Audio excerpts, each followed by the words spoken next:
Pak. 50.000 untuk orang kerja, 300 dia. 300 semua itu tadi semua.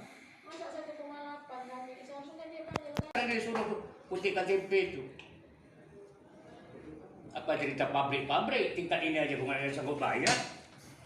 Apa kita mau nahan? Mau serius nahan kan? Bagaimana dengan masyarakat? Dengan alasan nggak bisa tarik uang dari bank. Dia kan udah tahu dari dulu lagi dia ikut anaknya. Kenapa nggak dia simpan duitnya?